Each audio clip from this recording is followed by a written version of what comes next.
Salve pessoal da tecnologia, tudo bem? Sejam bem-vindos aqui para mais um ESR On, esse podcast que está sempre trazendo temas relevantes, pessoas relevantes para trocar ideia, para bater papo conosco, beleza? Bom, nesse episódio nós vamos ter aí dois convidados mais do que especiais para a gente falar sobre inteligência artificial. Esse é o assunto do momento, vamos dizer assim, é o buzzword aí dos últimos 2, 3 anos. Então queremos trazer aqui pessoas que vão falar sobre os impactos que essa tecnologia tem na sociedade hoje e um pouquinho sobre como ela funciona, né? Afinal de contas, a inteligência artificial é um grande guarda-chuva, todo mundo falando sobre inteligência artificial, mas que tipo de tecnologia está envolvida quando a gente fala de inteligência artificial, de IA, beleza?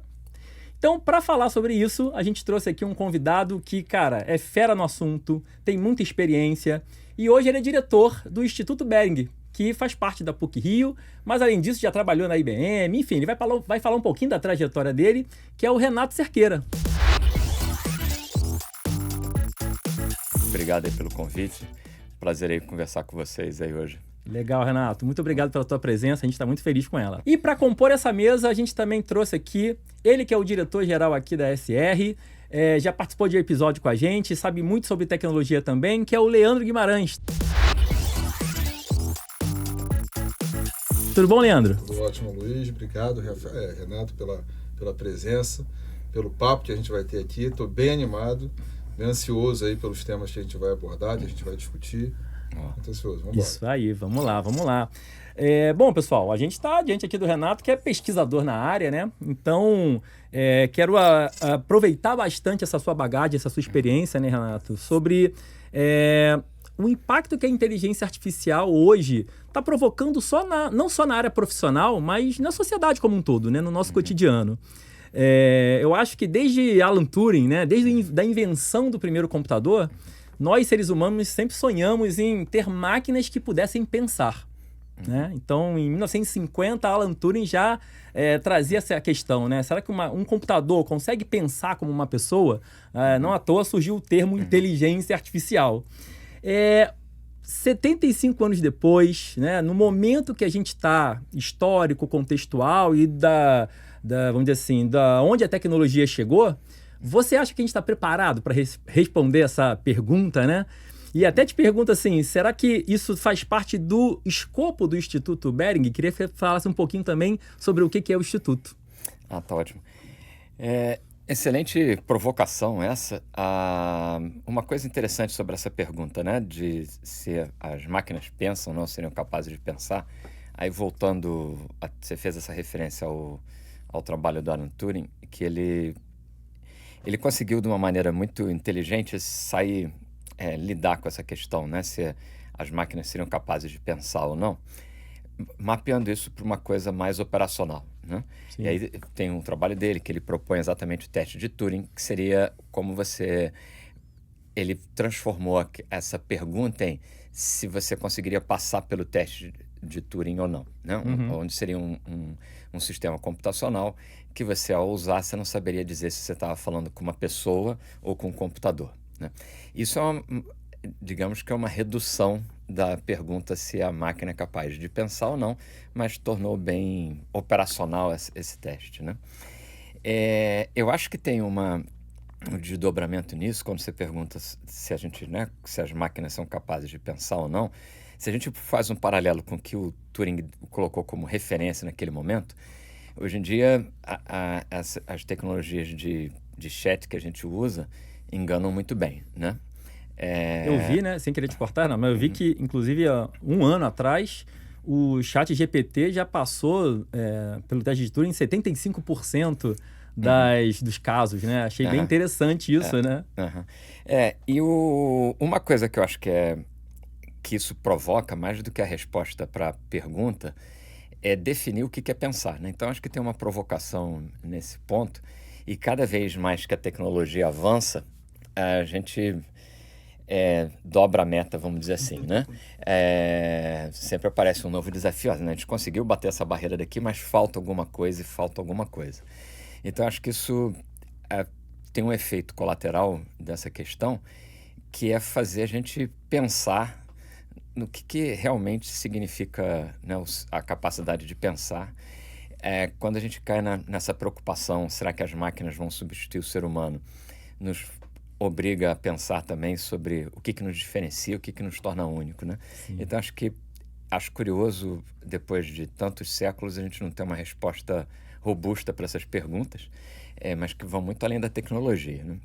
Mas acho que isso é uma provocação e um efeito colateral interessante que a tecnologia tem trazido, que é fazer nós pensarmos sobre nós mesmos, né? E o que nos diferencia. Renato, antes até de você apresentar o Instituto, a gente tem a lei de Moore, onde fala que a cada 2 anos o poder de processamento, né, duplica, né? E com isso a gente vai avançando a tecnologia. A gente tem algum indicador desse para IA? Porque se a gente olha lá atrás, assim, uns 2 anos atrás, tem aquela imagem do Will Smith comendo espaguete. E ela vai, né, melhorando ao longo dos anos, e hoje a gente vê é realmente um filme. Não dá para diferenciar aquilo de um vídeo real. A gente tem algum paralelo dessa lei de Moore para a IA? Tem algumas métricas que estão emergindo, né? Por exemplo, isso me lembra, né, há uns anos atrás, isso talvez entregue idade, mas que a gente toda hora sai um artigo científico novo dizendo se o ovo fazia bem ou mal pro colesterol, né? Acho que a gente está passando por uma fase, até que agora sossegou um pouco, mas a gente passou por alguns meses que era coisa do que valia mais. Um modelo gigante ou um modelo menor com uma curadoria maior dos dados que eram usados para o treinamento. Eu acho que eu particularmente acho que não é uma pergunta binária, mas isso traz uma métrica que, assim, você diminui o tamanho do modelo para atingir as mesmas métricas de sucesso, né? Ou que nem a gente estava falando do teste de Turing, você tem alguns benchmarks que você tenta bater com modelos menores. Então, a gente vê uma redução. Hoje tem uma moeda de troca que vários desses modelos consomem tokens, né? Que fica uma unidade de dados onde eles... que fica uma unidade ali de computação, de uma certa forma, e que tem vários indicativos de como o custo de processamento por token tem caído ao longo do tempo, né? Então, tem algumas maneiras de a gente medir essa evolução, seja diminuindo o tamanho do modelo, ou então métricas de baratear o custo de processamento de um token, que também tem caído. Hoje a gente vê muita preocupação com o consumo de energia que esses modelos trazem, mas eu acho que isso também é uma coisa que a tecnologia está avançando, cada vez diminuindo, né, tornando os sistemas mais eficientes. É claro que é que nem os sistemas computacionais tradicionais. Se você barateava a memória, a gente trazia um problema 2 vezes maior para ocupar a memória toda, né? Então, acho que a gente tem muito problema grande que vai continuar ocupando a nossa capacidade de processamento por algum tempo, mas a gente tem maneiras de medir a eficiência desses sistemas, né? Tem algumas métricas que estão surgindo. Como a tecnologia toda está se transformando muito rápido, acho que ainda não estabilizou, né? Mas hoje esse custo por token é outra unidade que tem sido muito usada. Porque nós, como usuários, né, a gente percebe esse avanço, né, muito grande. Enfim, estamos em abril de 2026 e hoje o Claude é uma das LLMs que vem se destacando como, vamos dizer assim, promovendo resultados muito acima, muito melhores do que os seus concorrentes que até pouco tempo eram, enfim, estavam na frente do Claude, né? Então, é interessante que a gente possa... A gente sempre vai ficar pensando assim, onde vamos chegar com isso, né? Onde vamos chegar? Por mais que seja uma pergunta aberta, que não vai ter uma resposta agora, mas nós, como pessoas que estamos ali ou trabalhando diretamente com tecnologia ou flertando, vamos trazer sempre essas dúvidas. E aí eu te pergunto sobre o Instituto. O Instituto, ele está olhando para essas novas tecnologias, está pesquisando tecnologias novas. Fala um pouquinho do escopo do Instituto. Tá, perfeito. E até você fez uma conexão na sua pergunta anterior, né, com a definição de inteligência artificial e o teste de Turing. Acho que isso é uma maneira boa da gente diferenciar, como a gente está olhando no Instituto PUC-Bering, o avanço da IA. Então, assim, primeiro é um instituto que tem 2 grandes componentes. A gente tem uma atuação de pesquisa e desenvolvimento e uma de formação de profissionais de recursos humanos. Dentro da frente de pesquisa e desenvolvimento, a nossa ambição é exatamente avançar a tecnologia de inteligência artificial, mas não voltada, nosso benchmark não é passar no teste de Turing. A gente tem procurado olhar para o avanço da tecnologia e você vai encontrar hoje muita discussão sobre, né, quando a gente vai atingir a inteligência artificial de propósito geral, né? Que aí é uma discussão interessante, que tem gente que fala que daqui a 1 ano, 5 anos, 10 anos, outros que questionam a possibilidade. Mas ninguém mostra muito, né, Renato? Só especula também. Só especula. Não, mas essa conversa tinha que começar tendo certeza que está todo mundo considerando, tendo a mesma definição do que é uma inteligência artificial, né? de propósito geral, né? Acho que muito dessa discordância de horizonte passa por que cada um tem uma expectativa diferente. Chamando disso. Tem uma linha de chegada diferente da outra. Então, acho que esse é o primeiro ponto para balizar. Mas outra questão de como a gente tem olhado para esse problema é assim, não é com foco na tecnologia, mas um foco no benefício que ela traz para a gente. Né? Então, ao invés de pensar sobre como avançar a tecnologia computacional, né? No fundo, aquilo ali continua sendo uma máquina de Turing, né? Voltando ao nosso patrono aí, mas como qual o efeito dela para nós, né? Então a gente gosta de fazer um framing para isso, de como a gente consegue avançar a tecnologia de inteligência artificial, não para ela pensar melhor, mas como ela pode avançar para aumentar a nossa capacidade de pensar melhor, nós pensarmos melhor com o suporte dessa tecnologia. Sim. Então a gente tem olhado muito sobre esse ângulo, sim, não tanto pela tecnologia, mas a tecnologia como um elemento, um insumo benéfico para a sociedade. Né? Não, perfeito. Eu acho até, Renato, assim, a gente pensou nesse tema, né, impactos da IA na sociedade, lembramos de você justamente porque sabemos que a sua atuação, né, sua vida, sua carreira, né, gerou muito em torno disso. Mas hoje, inteligência artificial tem várias ramificações. Né? Quando a gente fala de inteligência artificial, tem a inteligência artificial preditiva, generativa. Aí se a gente olha para preditiva, tem redes neurais, tem machine learning. Na preditiva tem os agentes autônomos que ganharam, né? Que foi o termo do momento em 2025 e que, enfim, hoje a gente ainda vê uma evolução nesse sentido, automação. Então, assim, como é que a gente se acha nesse meio, nesse emaranhado de tecnologias que estão embaixo da IA, sabe? Se você puder dizer pra gente, assim, sobre as principais aplicações para que quem está ouvindo a gente possa, tipo, olha, o que é mais útil para mim, onde eu vejo aplicações para o setor em que eu atuo, para minha ocupação profissional. Como é que você pode nos orientar em relação a isso? Tá. Bom, primeiro eu acho que tem 2 maneiras de abordar esse problema, né?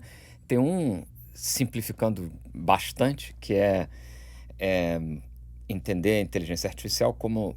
Primeiro, ela não é uma tecnologia.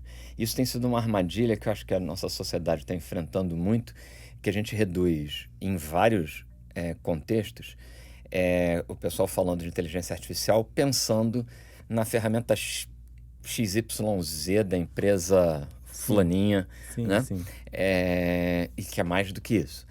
Então, acho que tem uma maneira conceitual mais simples, que é pensar na inteligência artificial como, dentro da área da computação, a tecnologia que procura mais próximo simular a capacidade da inteligência humana, voltando até a conexão de Turing.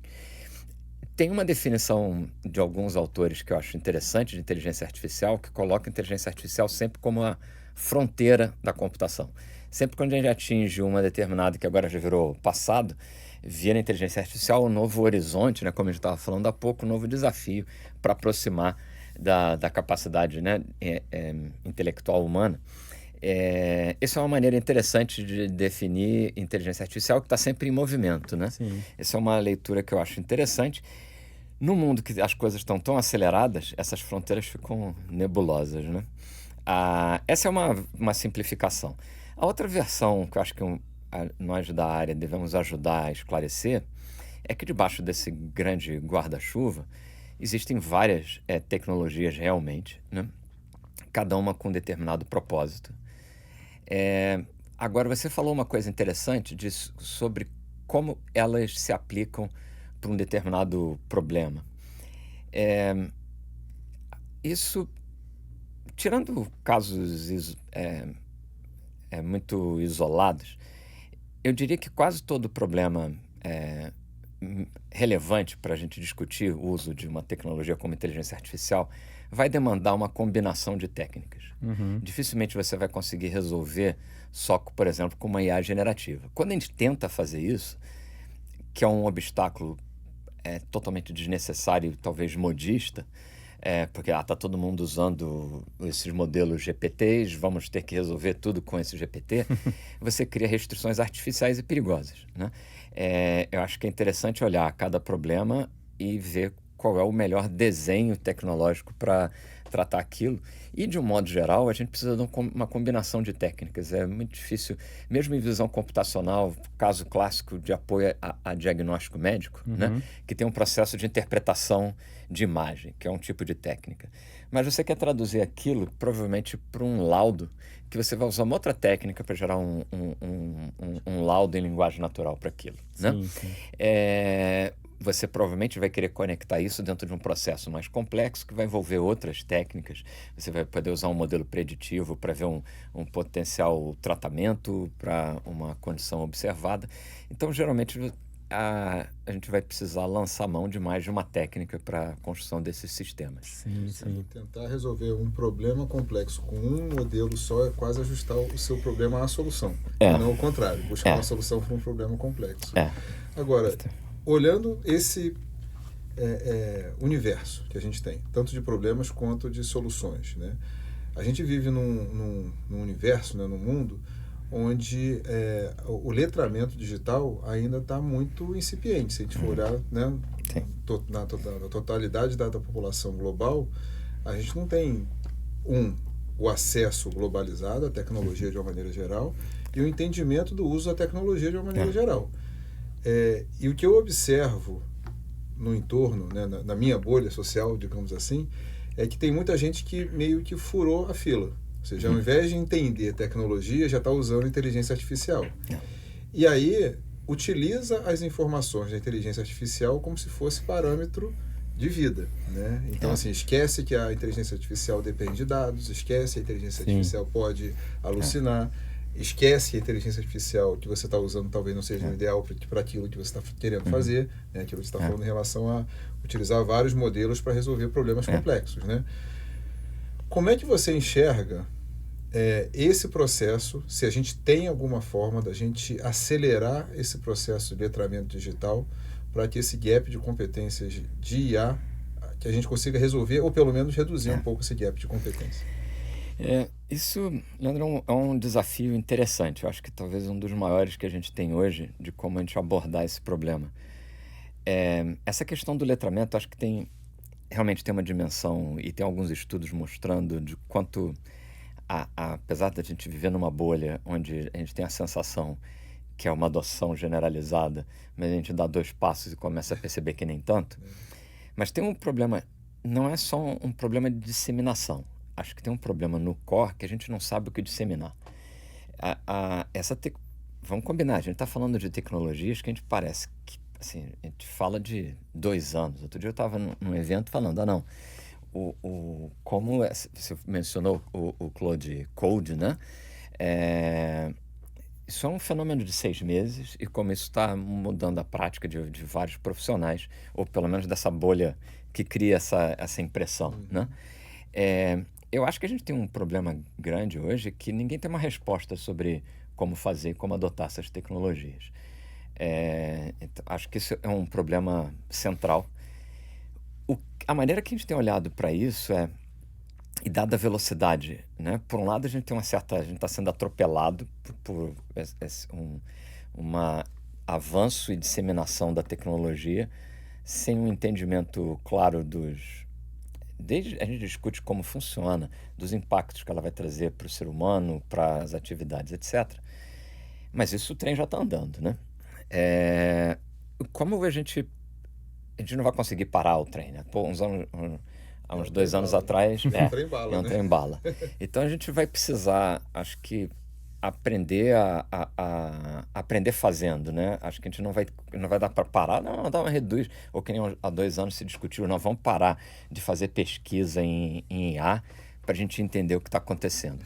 Eu acho que naquele momento, mesmo que a gente parasse naquele momento, ele já tinha aberto a caixa de Pandora e não ia dar para botar, né, de volta. Então, assim, já tinha mesmo que a gente parasse com a pesquisa, né? Mas, ao mesmo tempo, a adoção, a gente vê situações que, assim, se eu adotar isso hoje, a gente pode trazer benefícios para um tratamento de saúde, para uma inclusão né, de crianças no processo educacional. Então, tem um bônus muito alto para a aplicação dessa tecnologia. Mas a gente, claro, mas a gente não entende ainda os ônus ou os riscos disso. Eu acho que a gente vai ter que, no método que a gente empregar, vai ter que ser muito cuidadoso com isso, de como a gente avança com cuidado para poder ter que dar um passo atrás se perceber que é necessário. Mas acho que a resposta vai muito no método que a gente vai aplicar de trabalho do que no conteúdo que a gente vai disseminar. Porque a gente ainda não tem, pelo menos eu não sei a resposta para várias dessas questões. E a gente tem apostado muito na maneira de como a gente avança, né? Com uma combinação de celeridade com bom senso, né? Parece fácil falar, né? Mas... Então, você foi falando, Renato, eu fui lembrando, assim, de pesquisas, né? Que vem ganhando notoriedade, que trazem números, assim, um pouco surpreendentes, né? Porque sempre que a gente fala do uso de uma nova tecnologia, a gente está falando sobre otimizar algum processo, ganhar mais eficiência em alguma atividade, mas pesquisas têm mostrado que a maior parte dos projetos de inteligência artificial acabam falhando ou nem saindo do protótipo, e se chegam à produção, sabe, são pouquíssimos. Você acha que é por causa desse contexto atual, ou seja, estamos perdidos em relação à IA, não sabemos o que fazer com a IA, mas ainda assim encantados, sabe? Acho que sim. Acho que tem uma dose grande disso. Tem uma mistura de novo, está todo mundo experimentando.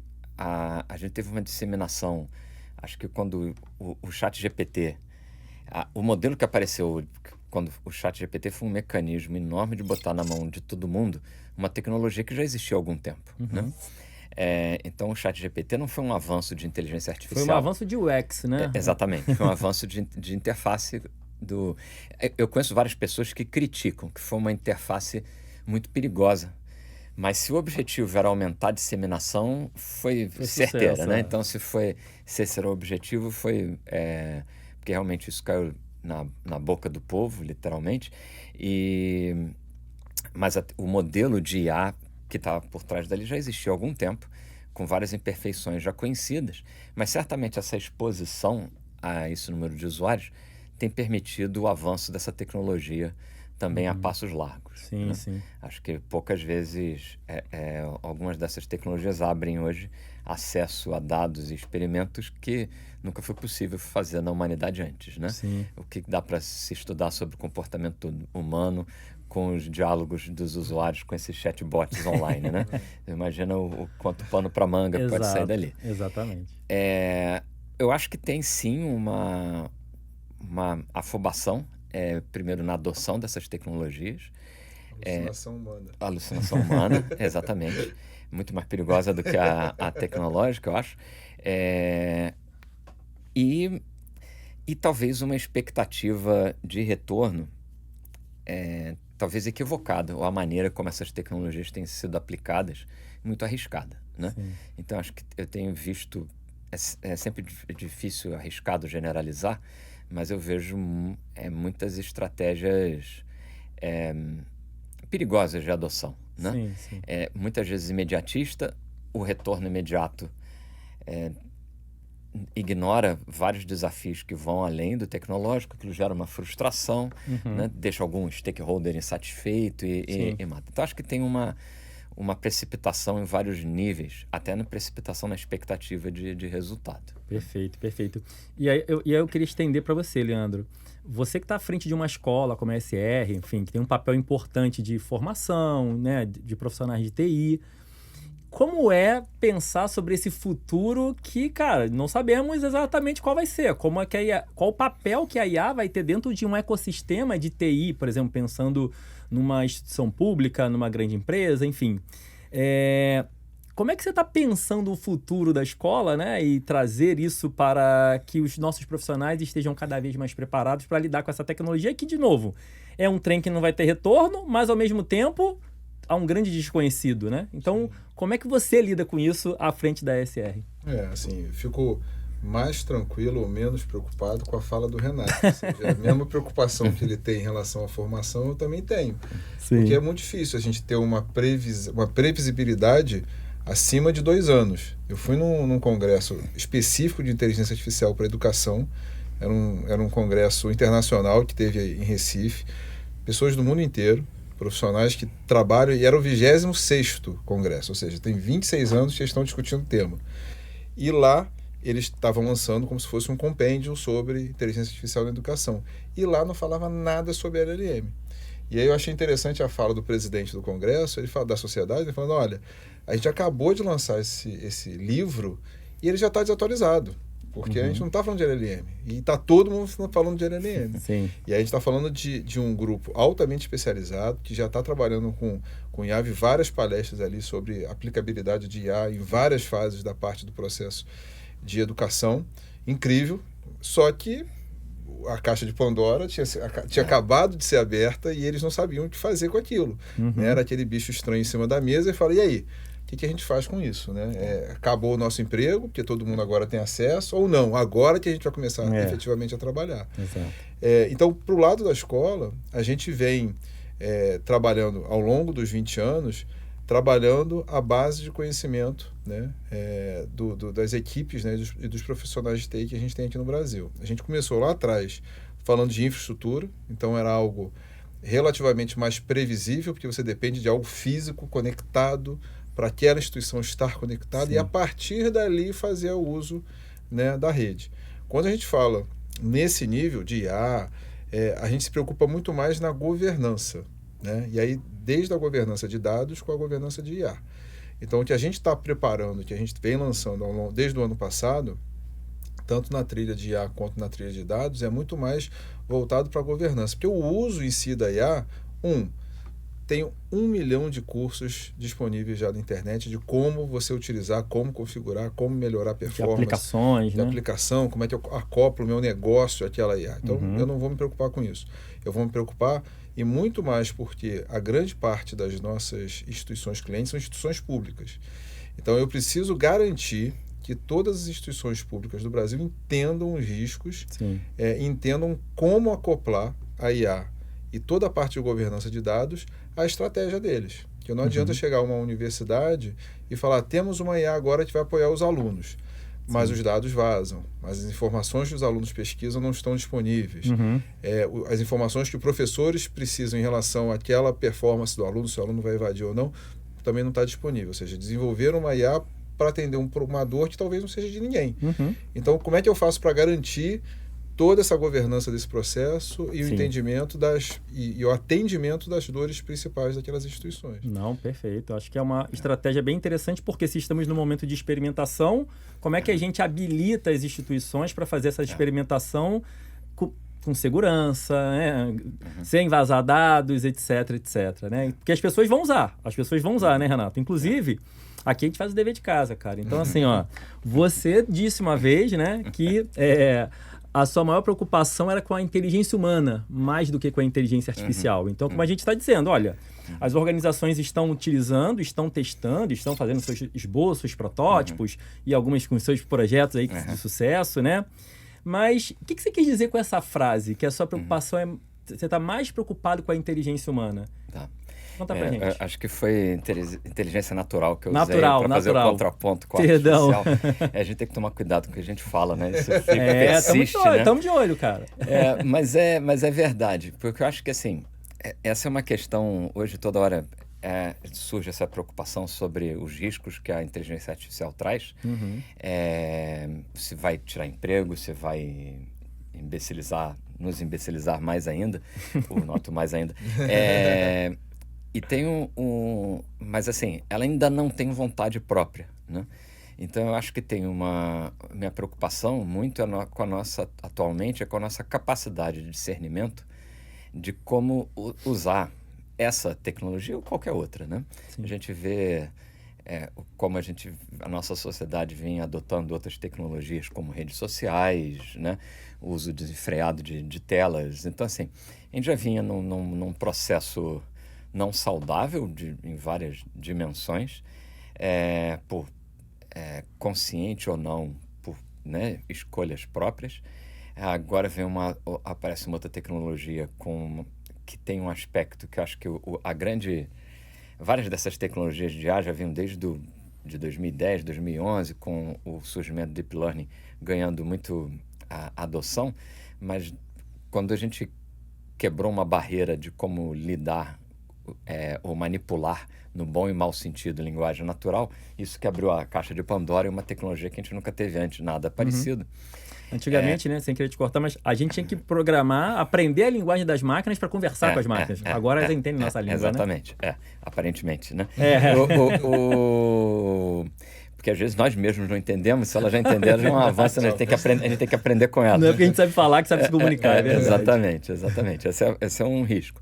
Mas eu acho que a gente tem hoje, a minha preocupação é realmente, nós estamos preparados para tomar essas decisões, né? Quando você trouxe a pergunta sobre o que a gente vai disseminar, acho que muitas vezes a gente fica com foco muito mais nos riscos pela falta de propostas de como fazer certo, né? De como seria o fazer melhor. Então, na falta da proposta, a gente reclama dos riscos. A gente tem investido mais energia em pensar qual seria a maneira certa, né, de avançar e desenvolver essas tecnologias, porque o benefício também é óbvio, que elas trazem, né, com chances de salvar vidas, melhorar a condição de vida de várias pessoas em larga escala. Então, acho que a minha preocupação é exatamente com a nossa capacidade de decisão. A gente vê hoje, se a gente ligar a televisão, assim, a gente está preocupado se a IA vai acabar com a humanidade daqui a algumas décadas. Eu estou preocupado se a humanidade vai chegar no final desse ano. Então, tenho... a IA ainda é um mero coadjuvante nesse processo. Então, é nesse sentido que eu quis dizer dessa preocupação. E eu acho interessante a tecnologia funcionar no final das contas, apesar de eu ser um cara de tecnologia, ela tem propiciado discussões mais profundas para nós pensarmos sobre nós mesmos, né? Nossas capacidades e limitações. Então, acho que isso é um efeito colateral dessa transformação tecnológica que a gente está passando, que nos obriga a pensar um pouco e tentar responder algumas perguntas que, a essa altura do campeonato, eu esperava que a gente tivesse respostas melhores. Sim, não, perfeito. Mas era esse o que eu quis dizer com a minha preocupação com a inteligência natural. Legal. Agora uma pergunta até para o Renato, para ver se... hoje a gente vem discutindo no Brasil muito fortemente a parte de soberania digital, né? A gente vem avançando até no entendimento do que é soberania digital. Perfeito. Às vezes as pessoas lá atrás iniciou a conversa dizendo, não, os dados têm que estar no Brasil. Aí tá, é só isso que é soberania digital? Ou será que toda a arquitetura, toda a infraestrutura que a gente utiliza tem que ser de propriedade e desenvolvida no Brasil para a gente garantir, né, um retorno daqueles dados, o retorno daquelas informações? Quando a gente fala de IA, a gente tem ali uma preponderância muito forte, né, de tecnologias americanas, principalmente na parte de chips.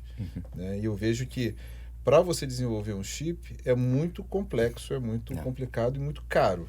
Né? Como é que você enxerga essa discussão em relação à soberania digital com uma IA brasileira? Uma IA 100% brasileira.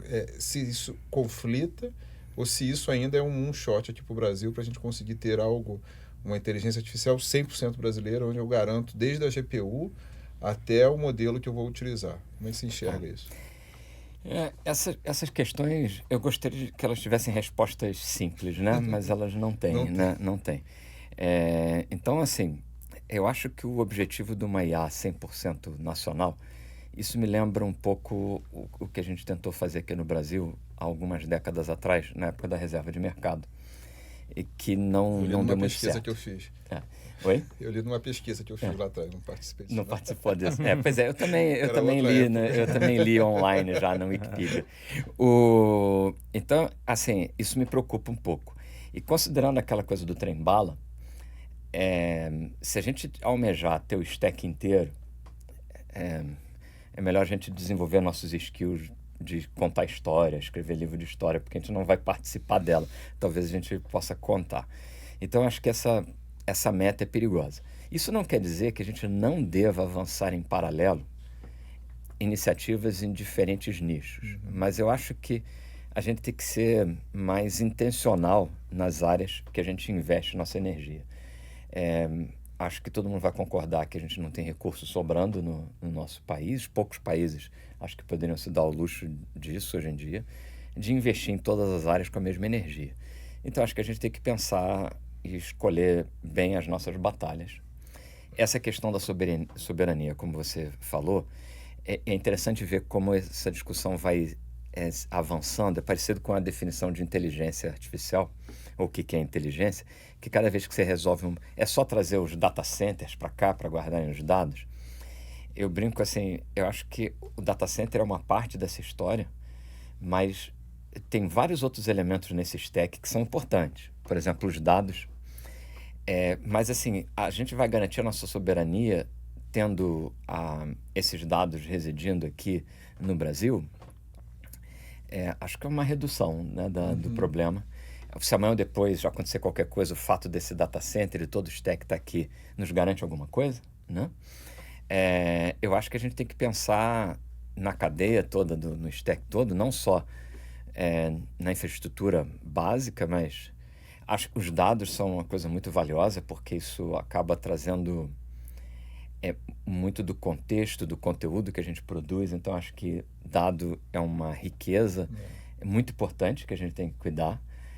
E a nossa soberania sobre o nosso dado, para mim, não é óbvio que eu tenho que estar consumindo ele aqui. É claro que é importante eu ter autonomia, né? Mas não acho que é um requisito básico. Qual é o ecossistema de valor que a gente promove com isso? Então, eu acho interessante ver iniciativas, como a gente tem aqui no Rio, do Rio AI City, de tentar criar todo um ecossistema em torno disso, que a gente começa falando do data center, mas aí vão surgindo, vamos fazer uma política, tem os dados, como é que aqueles dados agora atraem um setor produtivo. Então, eu não quero só trazer as fábricas dos novos carros para cá, eu quero trazer a Fórmula 1 também, né? De como a gente traz toda a cadeia de valor para isso. Precisa ser um stack 100% brasileiro? Acho que isso é uma meta hoje em dia inviável.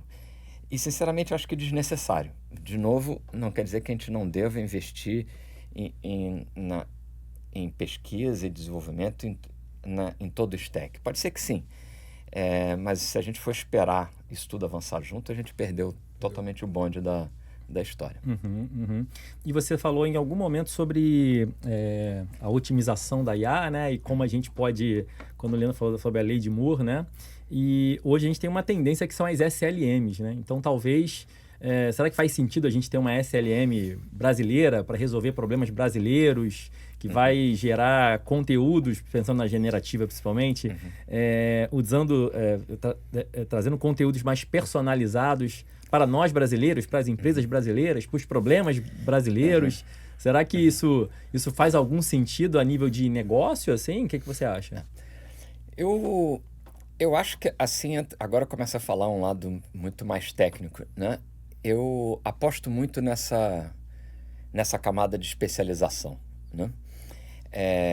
Eu acho interessante, tem várias iniciativas da gente treinar os nossos próprios LLMs, né? Acho que isso tem um valor, acho que a gente dominar todo o processo de treinamento é importante, né? Mas eu acho que onde a gente tem um espaço enorme de avançar a tecnologia é nessa especialização dos modelos, né?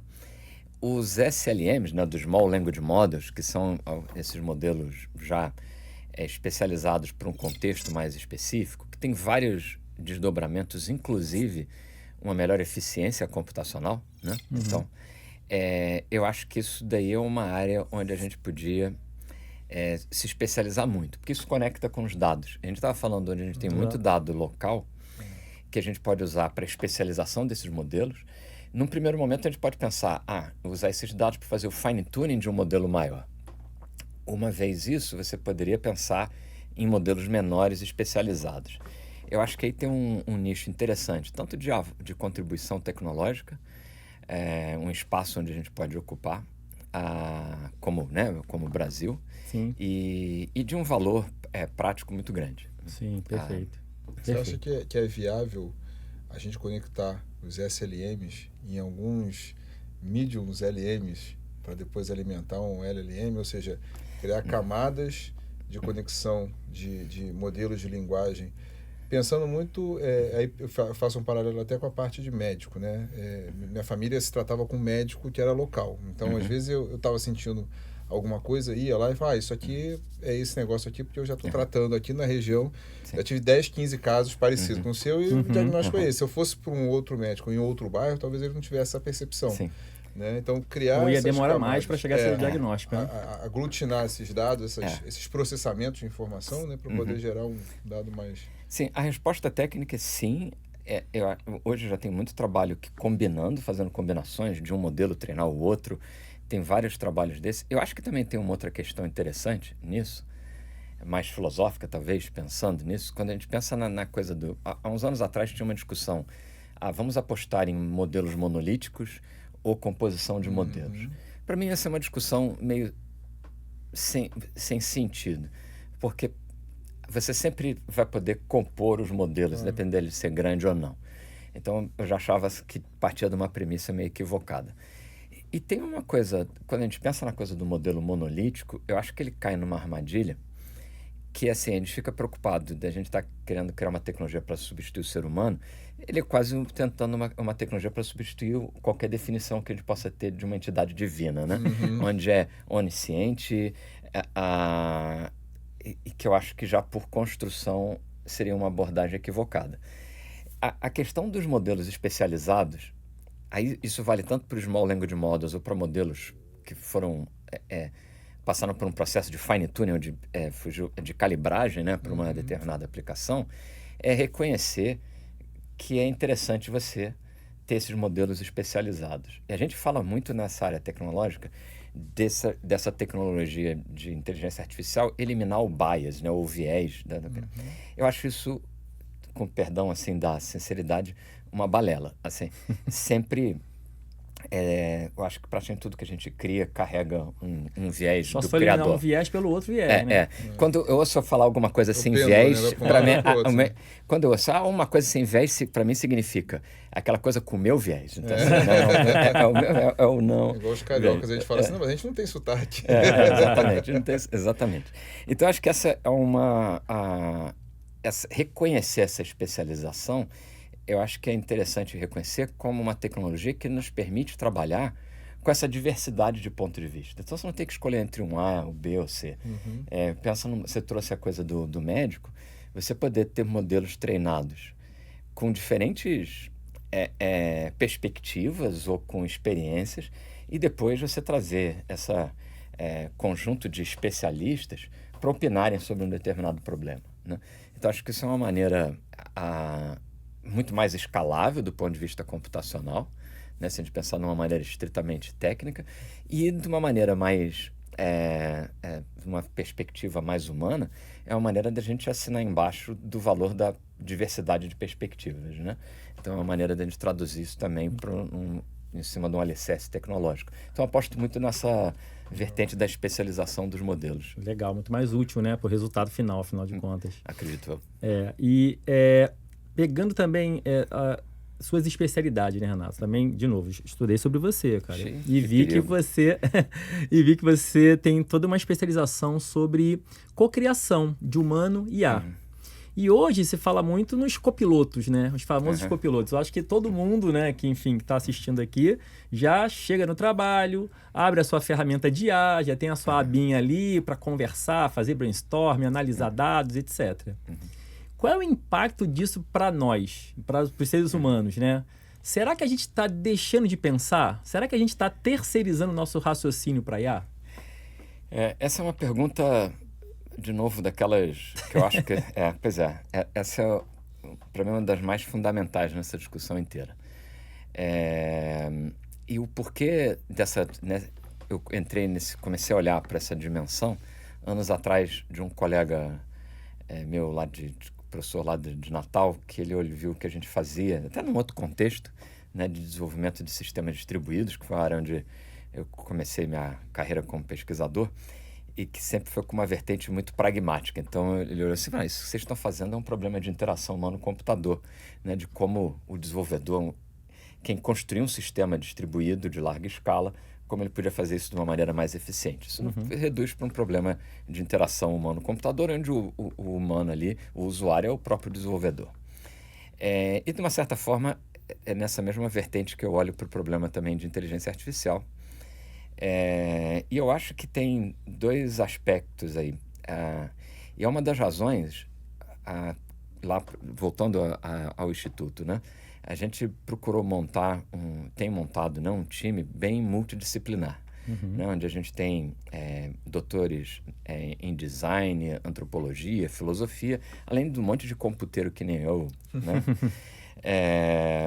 Mas exatamente para a gente olhar os problemas sobre vários desses aspectos. Eu acho que a gente está na frente de um grande desafio de design, de como a gente...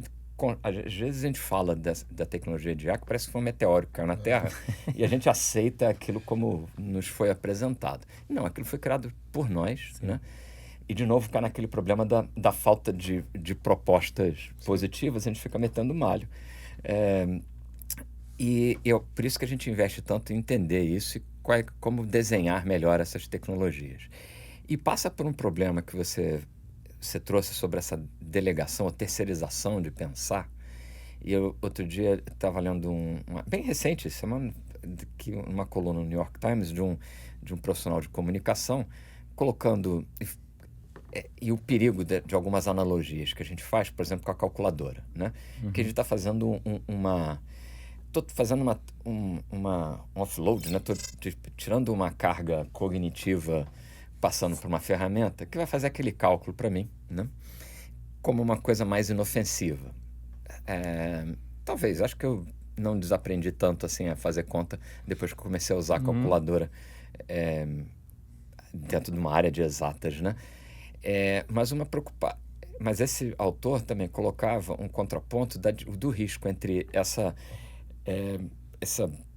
offload, né, de cognitivo, de você passar aquela tarefa mais cansativa para uma ferramenta, porque ele chamava de uma rendição cognitiva, né? Você, não, entreguei meus pontos aqui, eu não olho mais para isso, e você passa aquilo tudo para uma ferramenta. Eu acho que tem um perigo grande, e eu acho que uma analogia que eu gosto de fazer é como a nossa sociedade hoje olha o risco para a nossa saúde do sedentarismo, né? Que é a coisa na hora que a gente começa a fazer, no mesmo sentido do offload de várias tarefas para dispositivos mecânicos, para o carro, para a cadeira, onde a gente vai se movimentando cada vez menos e que aquilo gera problemas sérios para a nossa saúde. Será que o nosso cérebro não corre o mesmo risco, né? Eu aposto, né? Acho que tem estudos que mostram isso, inclusive, e eu acho que esse é um grande risco dessa terceirização da gente começar a perder capacidades cognitivas a passos largos. Caramba! E eu acho que isso é um ponto que a gente tem que prestar muita atenção. Sim. Até no armazenamento, né? Eu lembro de guardar na memória quantos telefones, né? Exatamente. Hoje em dia, se eu sei o meu, já é ufa. Você tem que gravar o meu e da minha esposa, né? Senão ela vai brigar comigo, né? Pois é, estou na mesma também. Mas eu tinha saber os telefones de todos os meus amigos, assim, de cabeça. Hoje em dia, não sei o número dos meus filhos. Né? Da esposa a gente guarda. Então vamos tomar cuidado para não ter que fazer fisioterapia depois, cognitiva, para poder... né? Mas pode contar que a gente vai... Pode contar quanto tempo falta para a gente começar a ter que fazer isso. Mas eu acho que isso é um risco real. Uma pergunta, Renato, assim... Quando você fala, até voltando um pouco da parte dos SLMs, onde a gente consegue especializar um pouco mais e aí com isso otimizar, né, até a parte do consumo, né, de energia elétrica. O grande desafio hoje, eu acho que para a IA e para a tecnologia de uma maneira geral, porque a gente está competindo com os modelos de IA, que estão consumindo, então estão se criando data centers em cidades onde quase toda... a produção energética é para alimentar os data centers e quase todo o produto do data center são os produtos lá de IA. Eu sou apaixonado pela parte de pesquisa espacial, exploração espacial. Essa semana eu estou ligado quase 24 horas por dia por causa do Artemis II. Um dos objetivos do homem voltar à Lua, e aí eu sei que tem 33% de pessoas que não acreditam que o homem foi lá, mas tudo bem, vamos falar para os outros percentuais, é a exploração de hélio 3. Né? E o objetivo de explorar o hélio 3 é você conseguir fazer a fusão nuclear a partir desse combustível inerte. Com isso, a gente vai conseguir gerar uma quantidade de energia muito maior do que a gente tem hoje, de uma forma mais segura. Hoje, a gente tem um certo muro, que é a produção energética. Se a gente perde esse muro, ou seja, a gente tem produção de energia ilimitada, é o momento da Skynet começar a funcionar, vai chegar vai ter o T2000, aqui tem a Sarah Connor, como é que a gente tem que se preocupar com a IA sem freio? Eu acho que não é a IA sem freio, né? É de novo o ser humano sem freio, né? Acho que dá para fazer uma analogia com a própria corrida de armamento nuclear. Acho que a gente tem que ter... eu sei que é um outro recurso mais escasso do que as terras raras, mas é bom senso, né? É um recurso natural que está em falta no mercado, mas eu acho que precisa passar por aí, né? A gente consegue fazer besteira com muito menos do que isso. Mas isso certamente... O risco sempre...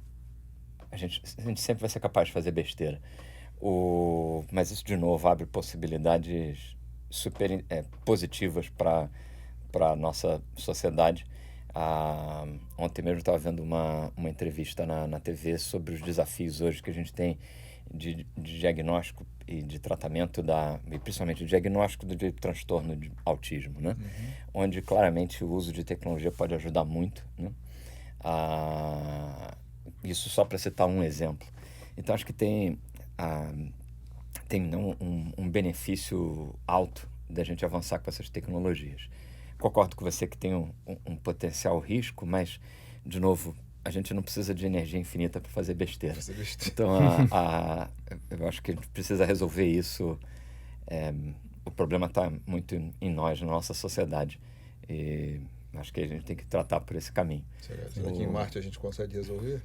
Não sei. Se a gente puder despachar uma turma para lá, talvez ajude. Com mais energia, a gente só vai fazer... Vai faltar planeta. Melhor mandar Júpiter, que é maior.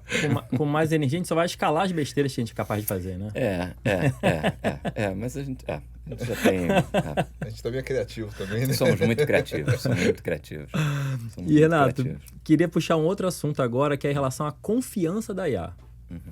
E aí, cara, a IA é confiável ou ela parece confiável? Porque a gente está falando de soluções, por exemplo, que você acabou de dar na área médica. Até que ponto a IA é confiável? Essa é uma pergunta também, eu acho que tem que destrinchá-la um pouco, né? Você falou no início se ela parece confiável. Sim, muitas das ferramentas que a gente usa hoje são treinadas, são preparadas para elas parecerem confiáveis, né? Não podemos esquecer, né, só complementando, que são ferramentas comerciais, né? Se a gente for falar também de IA generativa, soluções que estão aí no mercado, são ferramentas comerciais que querem engajar o usuário. Isso. Então, a usabilidade é justamente para reforçar, talvez, aquilo que o usuário tenha um viés, né? Para que a gente continue utilizando. Então, até que ponto a gente pode distinguir uma IA que é confiável e uma IA que parece? Sabor confiável. Sabor confiável, boa.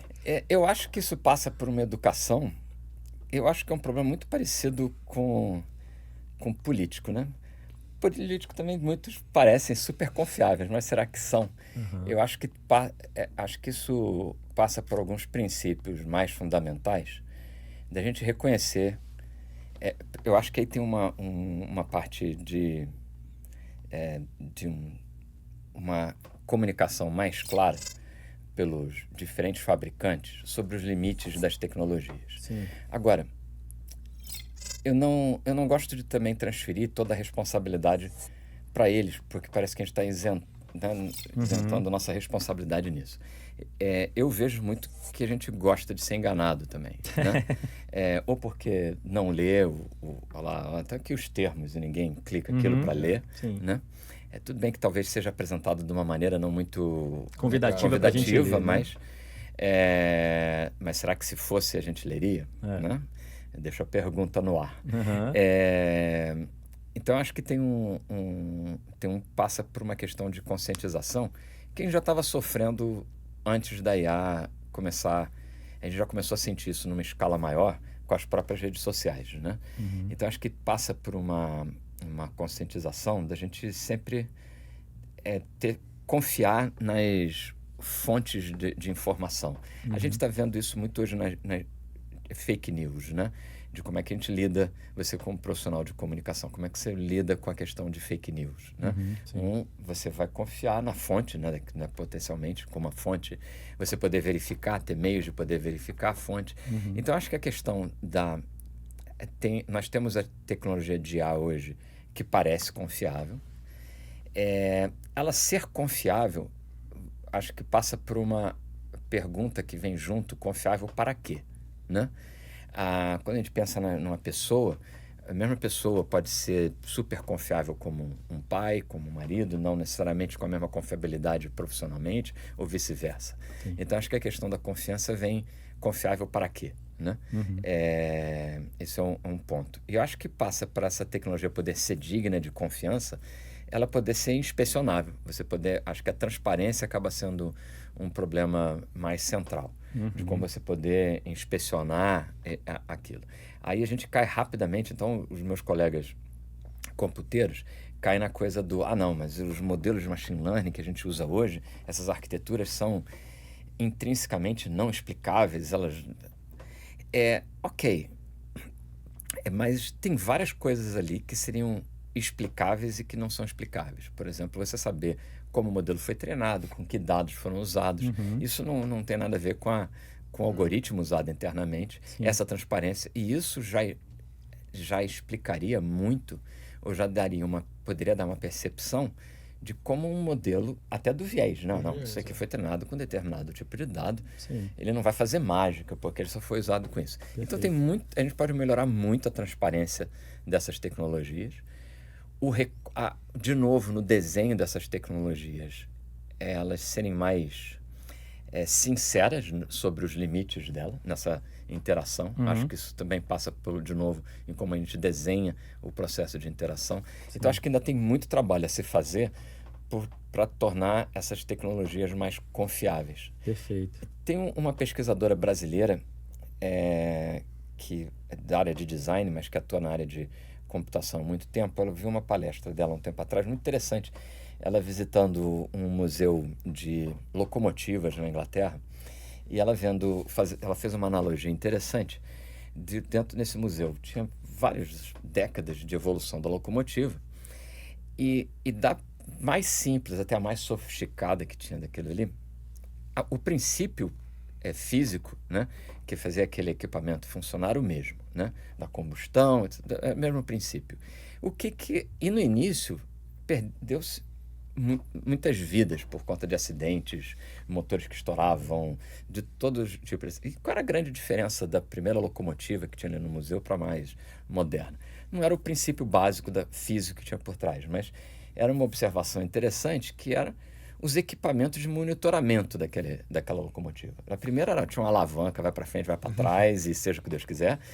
A outra você tinha medidores de todas as formas, de pressão, temperatura, para você que ia avançando com o entendimento daquele maquinário e do que era importante observar para você monitorar aquela tecnologia. Acho que tem uma analogia interessante aí, de a gente entendendo mais os limites e o funcionamento dessa tecnologia para pensar quais são os medidores e controles que a gente precisa para que essa tecnologia seja usada de uma maneira mais segura, né? Acho que a gente ainda está nesse processo de criar esse grande painel de controle dessa nossa nova locomotiva. Agora você puxou um gancho interessante. Ontem até meu time pediu para escrever, né, um texto sobre como é que eu enxergo a tecnologia daqui a 20 anos. Né? E me gerou realmente bastante uma incerteza, dúvida e bastante receio do que colocar. Porque se a gente voltasse 20 anos e falasse, olha, lá em 2026 a gente vai ter IA para todo mundo, vai ter a tecnologia sem fio, você vai ter um acesso a uma rede sem fio de altíssima velocidade em qualquer lugar. Se você não tiver uma rede de celular, que já 20 anos atrás já é um negócio, já, né, o acesso era diferente. Você pode acessar também via satélite, vai ter satélite de baixa órbita, ou seja, tem todo né, uma quantidade de tecnologia que está no nosso dia a dia, que até porque a gente viu essa evolução e a gente que trabalha com tecnologia, a gente viu ali, presenciou, a gente trabalhou junto, a gente não percebe o quão inovadora essas tecnologias são, né? Quão inovadoras essas tecnologias são. E aí algumas coisas me vieram como insight em relação muita aplicação da IA. Obviamente, a IA me ajudou a colocar alguns pontos ali de como o mundo vai estar em relação à tecnologia daqui a 20 anos. E aí tem o viés da minha paixão de exploração espacial, então ele colocou ali a parte de mineração espacial, a partir de equipamentos, de botes, né, funcionando como se fosse uma colmeia, né, com uma rede ali integrada para fazer a mineração. E uma coisa interessante que ele apontou como um possível norte, que eu achei super interessante, conecta com a parte de meio ambiente até do planeta Terra, que ele fala o seguinte: olha, a gente vai começar a explorar o universo a partir desses botes de mineração e vai reduzir a necessidade de explorar a mineração aqui na Terra, né? Melhorando, obviamente, toda essa degradação ambiental que a gente tem. Além disso, os gêmeos digitais. Aí são coisas que já existem hoje. Por exemplo, os gêmeos digitais já existem, a gente consegue eliminar ou reduzir uma série de problemas e erros a partir de uma cópia, né, digital de você, e você começa a testar. Como é que você enxerga a tecnologia que a gente está hoje, daqui a 20 anos? Como é que você enxerga? Caramba. É o mesmo problema que eu tive. Eu acho que, bom, isso tem várias dimensões, né? Eu acho que um grande impacto que a tecnologia e que vai transformar muito várias áreas de atuação nossa. Você falou do horizonte de 20 anos. Caramba, é difícil, né, falar daqui a 5. Mas acho que eu gosto de tentar pensar qual vai ser o efeito de uma coisa que a gente vê numa tendência hoje. O que algumas profissões vão realmente ser transformadas, né? A começar pela minha própria área de computação. E tem um monte de gente que está morrendo de medo que vai acabar, etc. Eu não sou tão fatalista assim. Eu acho que a gente ainda tem muito problema para entender e para construir, mas eu acho que a natureza dos sistemas que a gente vai se preocupar vai mudar muito, né?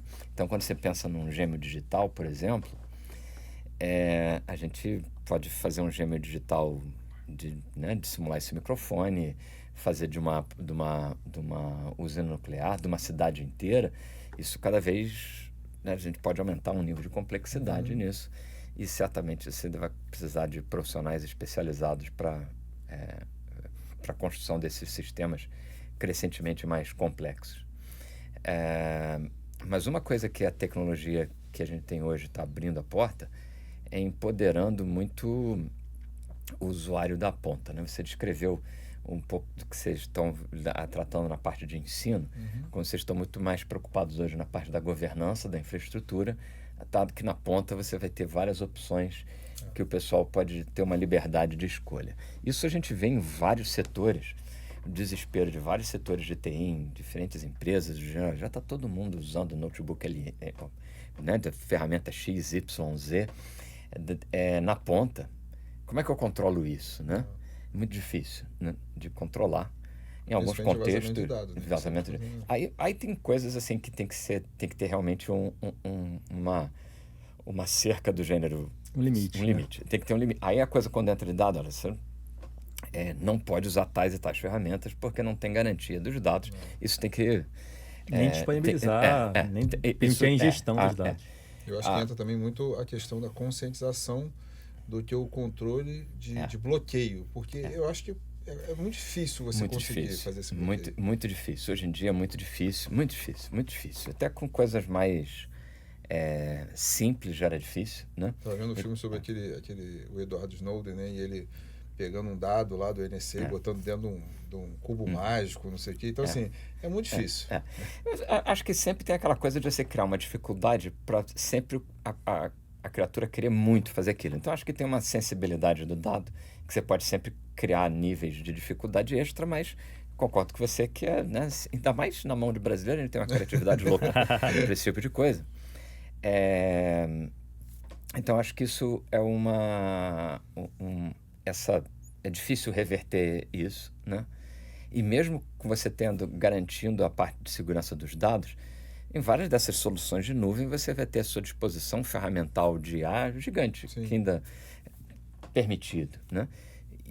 Mas eu acho que abre uma oportunidade para a nossa área de computação interessante, que é a gente sair do caminho crítico de várias dessas soluções, empoderando o usuário lá da ponta, que entende muito bem do problema dele, a customizar muito desses sistemas com uma capacidade que até então a gente não é capaz de oferecer.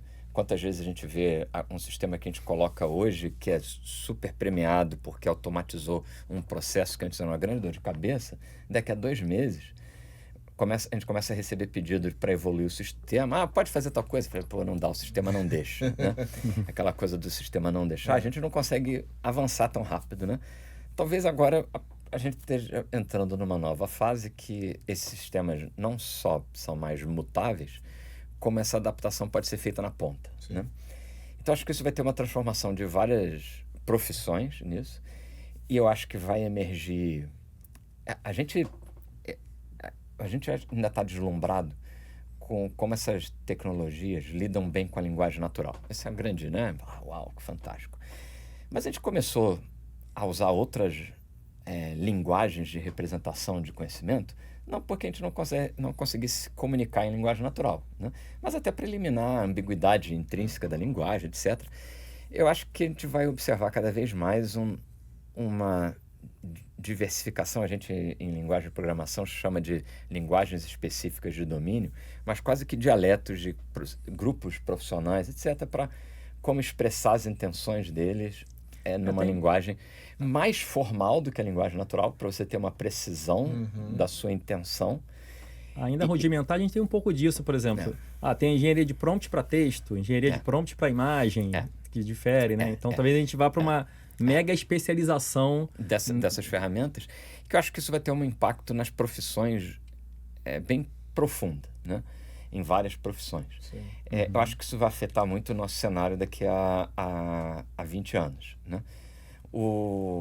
Acho que a maneira de como a sociedade de um modo geral, eu espero que a gente ganhe o pulo do gato nosso vai ser assim, como dar essa liberdade nas pontas, garantindo uma governança na plataforma, né? Que a gente garanta princípios, sejam por valores que a sociedade acha importante serem preservados, seja por restrições regulatórias, mas assim, como a gente consegue... E que é um certo desafio que a gente está enfrentando na nossa própria sociedade hoje, né? Acho que a gente tem hoje já um desafio de como viabilizar uma sociedade democrática, que acho que a tecnologia está nos assustando um pouco, mas eu acho que ele tem um caminho da gente achar viabilidade para várias das nossas questões de hoje. Bacana. Eu espero que daqui a 20 anos a gente esteja numa sociedade melhor. Que bom, que bom. Gosto de gente otimista, cara, porque, ó... Renato, sua vida como pesquisador, né? Sim. Como é que é gerenciar um portfólio de pesquisa em IA? Porque IA, a gente está falando aqui sobre coisas assim, mudanças a todo momento, né? O Liano criou um panorama daqui a 20 anos.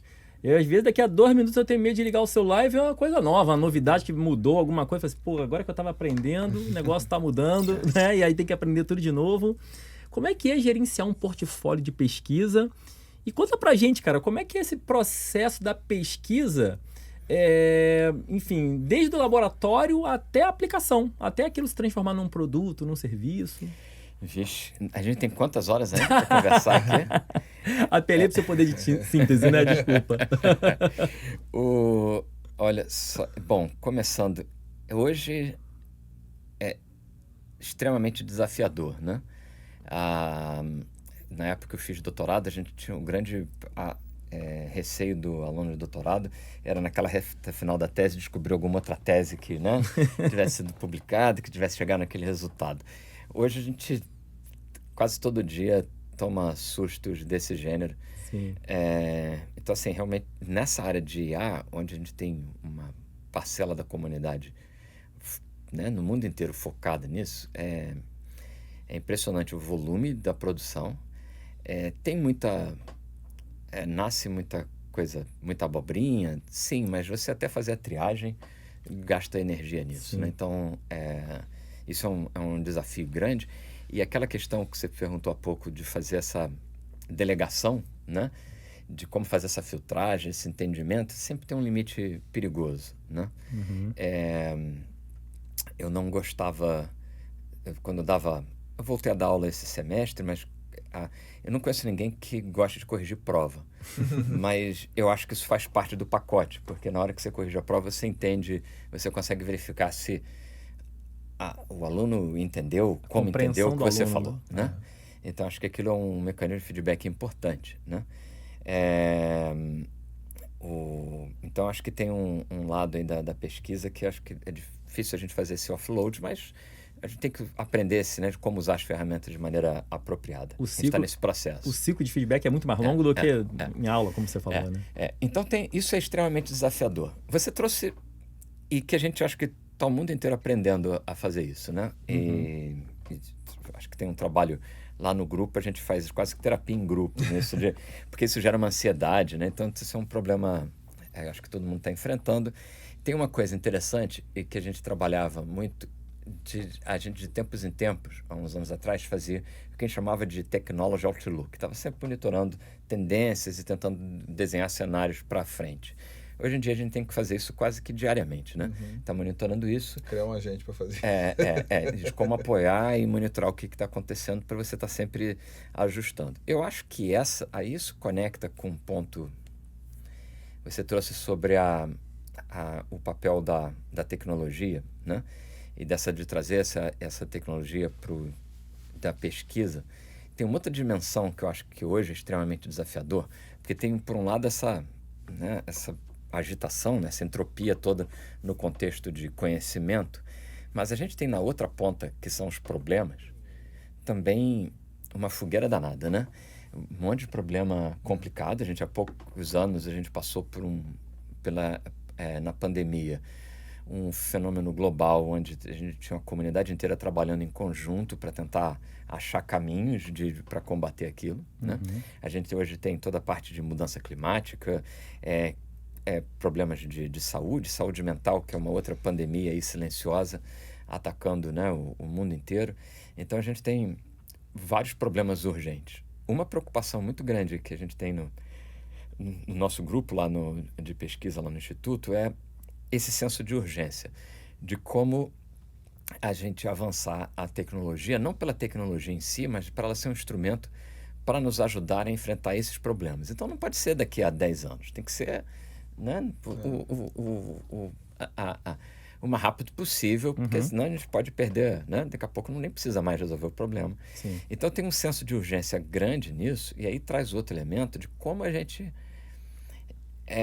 aumenta a chance de sucesso nesses trabalhos de pesquisa e aumenta a chance de um impacto positivo deles na sociedade, né?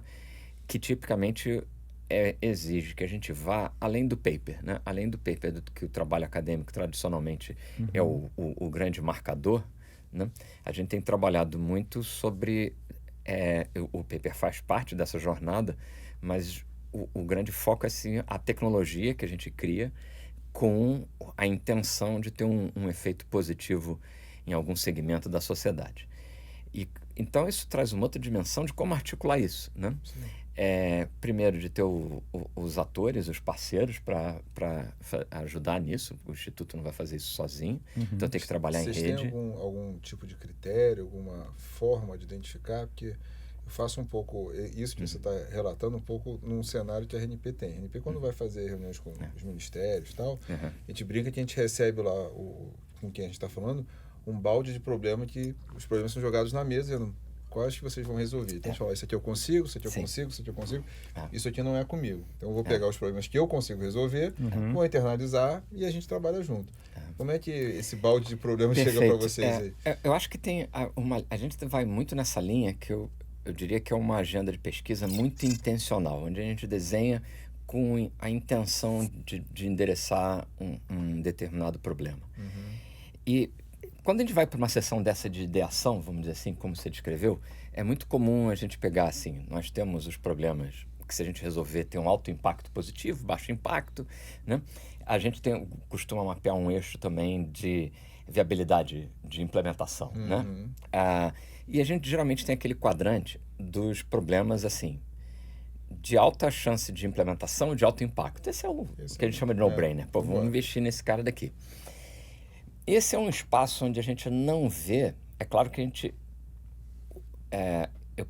eles têm um papel importante em várias a gente gosta muito de trabalhar com essa noção de portfólio de projetos e de um roadmap de evolução tecnológica, onde esses problemas de mais simples implementação de alto impacto pode ter um papel importante nessa jornada. Mas a gente procura olhar, principalmente nas áreas onde a gente procura estruturar, a gente tem feito um trabalho mais abrangente em 2 segmentos, energia e saúde. Onde a gente olha de uma maneira mais abrangente, tanto em largura quanto em horizonte de tempo, né? Para construir essa pauta de pesquisa de longo prazo.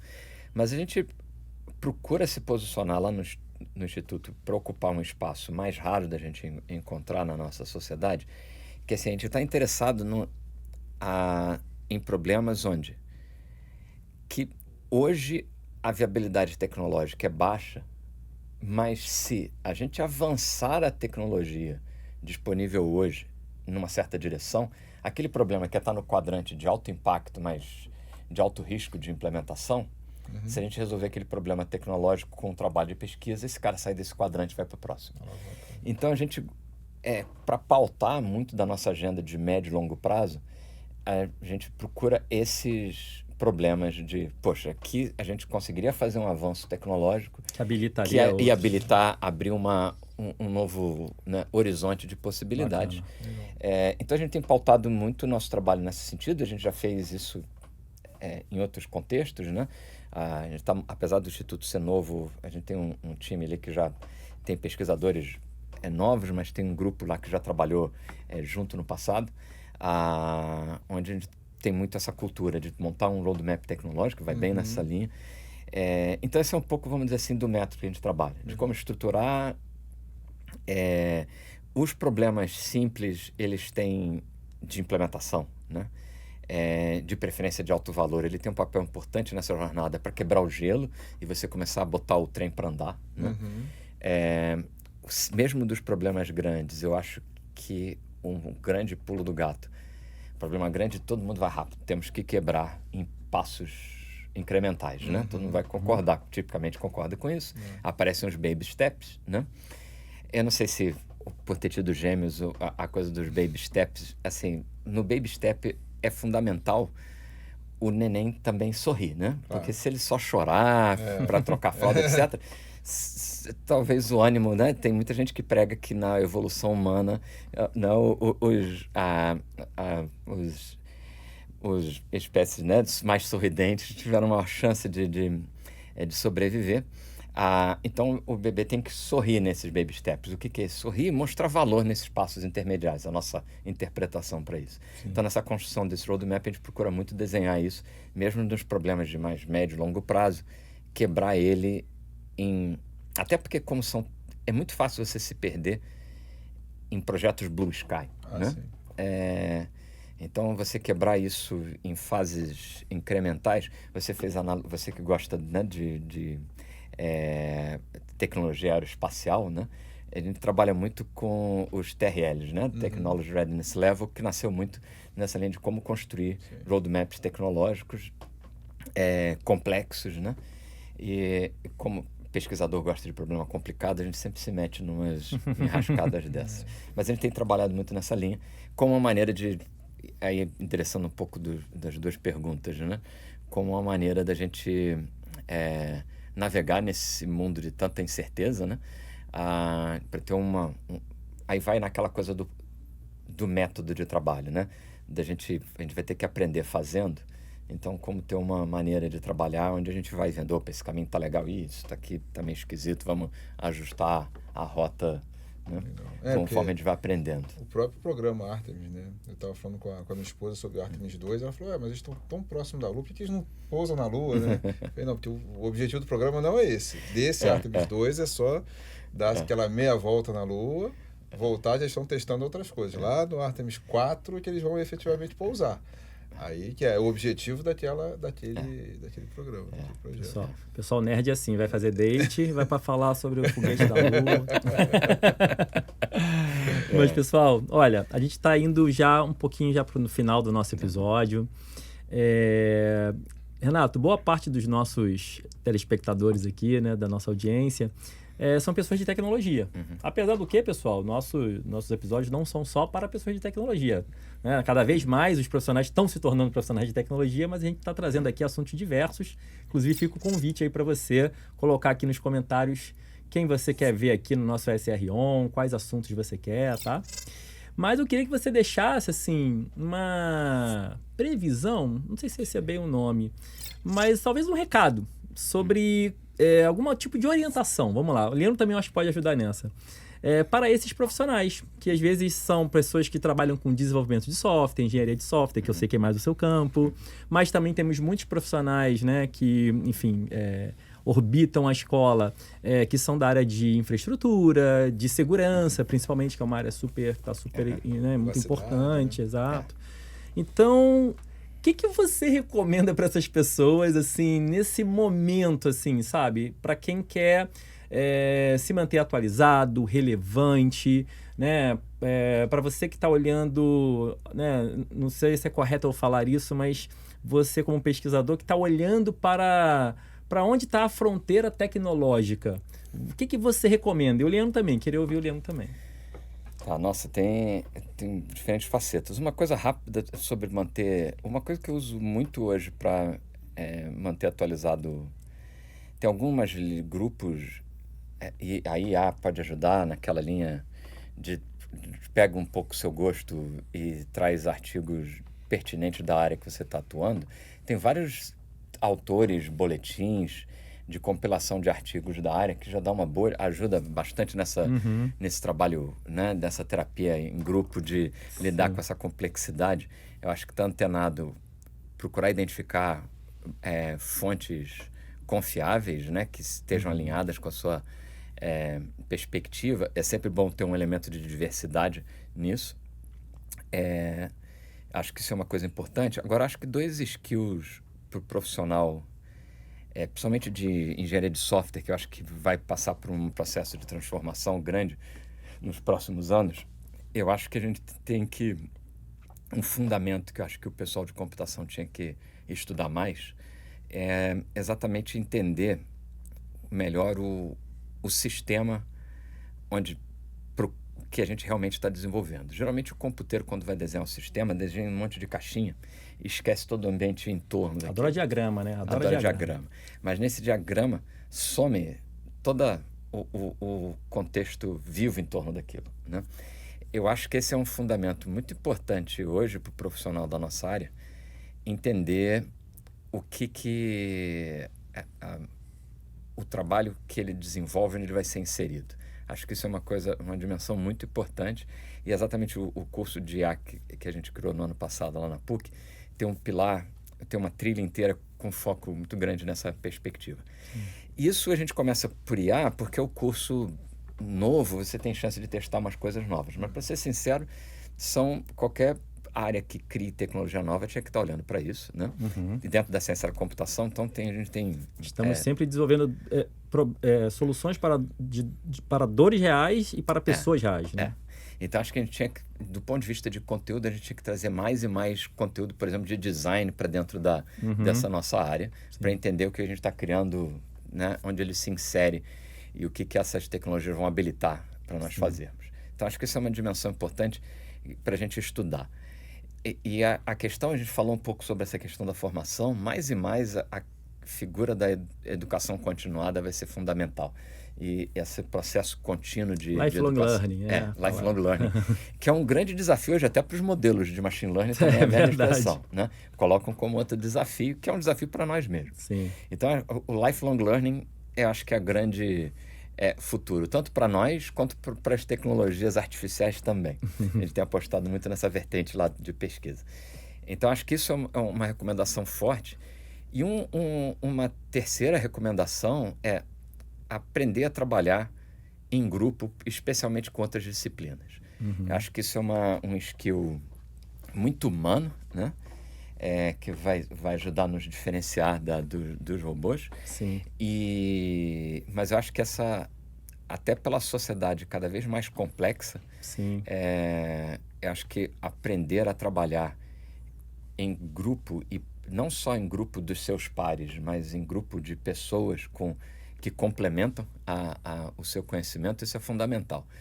Mais e mais os nossos problemas são complexos, a gente vai precisar desse conhecimento mais abrangente. Tem a coisa da gente ser super-homem, que faz de tudo. De vez em quando a gente esbarra em algumas pessoas que conseguem fazer isso bem, mas acho que isso é mais exceção do que a regra. Né? Eu gosto de investir nesse skill de trabalhar em equipe com pessoas com perspectivas diferentes. Não deixar a própria tecnologia nos enclausurar, né? Que se a gente deixar no piloto automático, acaba acontecendo isso. E você, Leandro? O Renato deixou alguma dica para você dar pra gente? Ele trouxe dicas boas aí. Muitas. E roubou algumas falas minhas. Assim. Quando fala do lifelong learning, eu sou assim, adepto, entendo. Eu acho que nós que trabalhamos com tecnologia, a gente já sabia que tínhamos que ter esse pensamento, né? Essa prática de lifelong learning, porque a gente precisa aprender a desaprender e reaprender. Né? Esse é o nosso mundo. Nós trabalhamos ali, estudamos com C, COBOL, isso aí eu vi naquele canal que passa séries antigas, né? E a gente vê hoje o Vibe Coding, é um mundo completamente diferente do que a gente estava ali lá atrás, trabalhando com algumas linguagens de programação, que a gente tinha que calcular quanto de memória que aquele comando ia consumir e se ia conseguir rodar no computador. Hoje em dia a gente tem um mundo abundante. A gente não se preocupa tanto com isso. A gente se preocupa muito mais quando um modelo de IA está consumindo muita energia num conjunto muito mais amplo. Né? Então, assim, a gente está num mundo muito mais abundante, né, quando a gente fala de tecnologia. Então, quando nós temos que pensar em desaprender para reaprender, o lifelong learning está ali exatamente proporcionando isso. Né? Então, o mindset que todo mundo precisa ter eu sei essa tecnologia, mas daqui talvez a 2 semanas essa tecnologia já não seja mais tão útil. Verdade. Então eu preciso, trabalhando ou não com tecnologia, obviamente quem trabalha com tecnologia precisa ter isso no sangue. Né? Mas quem não trabalha, hoje em dia a gente vive num mundo altamente conectado, todo mundo precisa utilizar a tecnologia.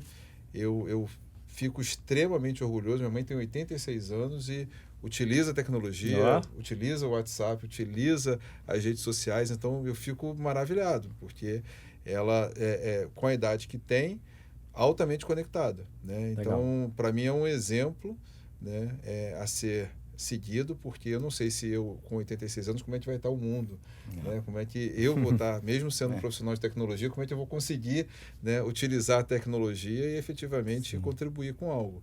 Então, eu acho que esse mindset de você ter que se reconstruir a cada ciclo é fundamental, tanto para os profissionais de tecnologia, quanto os profissionais que utilizam tecnologia como base. Sim, perfeito. Exatamente. Perfeito. Mas você vai estar bem, cara. Vai estar... gente, o curso de computação quântica se aí. Se eu estiver remando até lá, tá tudo certo.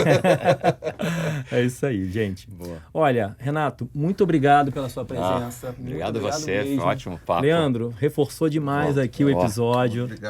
Muito obrigado. Obrigado a vocês aí pelo convite. Gente, espero que vocês tenham curtido o papo, tenham gostado, tá certo? De novo, coloquem aqui nos comentários o que vocês acharam do papo, quais são os próximos temas, pessoas que vocês querem trazer aqui, tá legal? Enfim, obrigado, gente. Valeu para quem assistiu. Um grande abraço e até a próxima.